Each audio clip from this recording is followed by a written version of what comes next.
Игор Карачич, поранешниот среден бек на Вардар, еве, со Келце повторно во Келн. Лани за малку ви избега титулата, но сега имате нов предизвик. ПСЖ стои пред вас. Рецепт за победа дали имаме? Recept da li imamo, ne znam, vidjet ćemo sutra, ali što znam da stvarno smo se dobro pripremili, da li su nas pratile male povrede, znači neke ozljede poslije te utakmice sa Vislom jesu i nekako su nas malo izbacili iz kolosijeka, ali ne znam, nema nekih izgovora tu. 2 dana su u pitanju, 2 utakmice u 24 sata, ali čak u nekom manjem terminu, tako da mislim da ćemo svi biti na terenu, da ćemo sve od sebe koliko je moguće u tom trenutku i nadam se da ćemo pobijediti Pariz. Kielce i ove godine, ajmo reći, tu nema favorita, ali imena poput Pariza normalno su uvijek favoriti tu, tako da mi ćemo dati sve od sebe da nekako na neki način da im pomrsimo račune, da ne stignu do te željene titule, iako i jako poštujemo, veliko poštovanje imamo prema njima, znači način kako su oni igrali zadnjih mjesec dana, zadnjih 2 mjeseca je fantastičan, znači točno onako pravo usklađena ekipa sa našim bivšim trenerom Raulom, svaki igrač zna što treba raditi, koja mu je pozicija i koji mu je zadatak u igri, tako da bit će jako teška, jako zahtjevna utakmica, bit će puno trke, što mene radi. Priprema li vaše trener neko iznenaduvanja za ПСЖ? Vas Raul dobro vе poznava, kako što kaže, nema tajni među ove dve ekipi. Uopće nema tajni danas u rukometu, u evropskom rukometu posebno je to, ako možemo izdvojiti ti nekih 5-6 ekipa koji se vrte konstantno u vrhu, jednostavno uvijek ima neki ispadak, da kažemo, neka ekipa koja uleti na taj Final Four, ali pretežno nema tajni nikakvi. Danas je takav nekakav, ajmo reći, moderan svijet, puno je videa, puno je analiza, tako da praktično i o njihovim juniorima znaš sve, tako i oni o našima. Raula poznajemo dobro, on poznaje nas, ali to su jako nebitne stvari, bitno je u onome trenutku u kakvoj formi dođeš, kakva je želja ekipe, pobjednički mentalitet i to su stvarno jako mali detalji koji mogu odlučiti te utakmice.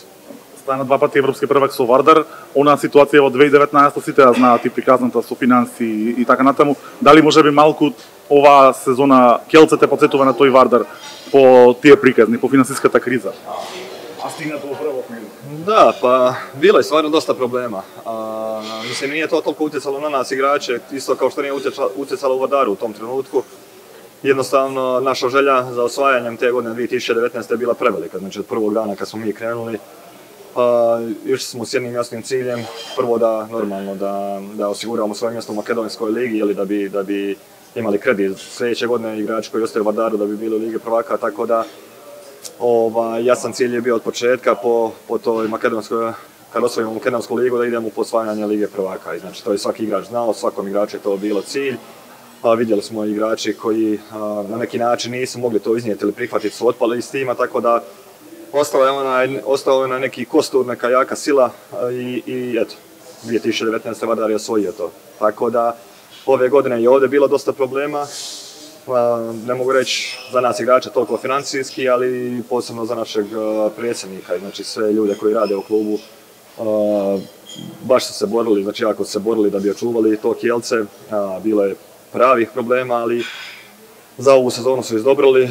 Nadam se i za sljedeće 2-3 godine da će to ostati sve na ovome nivou, da će Kielce nastaviti u tom ritmu i ako Bog daje to i snage i sile i da se ponovi ta 2019.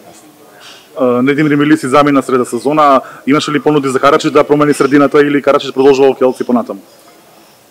Nema potrebe uopće pričati o drugim ponudama. Svaki igrač sigurno ovdje dobije neke ponude, da li konkretne, nekonkretne, uvijek se menadžeri javljaju normalno, ali nikom to nije bilo u cilju. Stvarno prvi cilj je bio zadržati ovu ekipu na okupu, to je Talantu bio glavni cilj i Bertusu.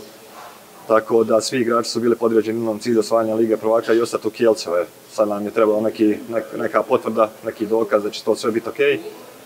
Tako da nekako smo sad, ajmo reći, u mirnim lukama, sigurnim rukama i jednostavno ja imam još 2 godine ugovora sa Kielcem, tako da prelijepo mi je i meni i mojoj supruzi Makedonki, tako da zasigurno ćemo se tu. Hvala.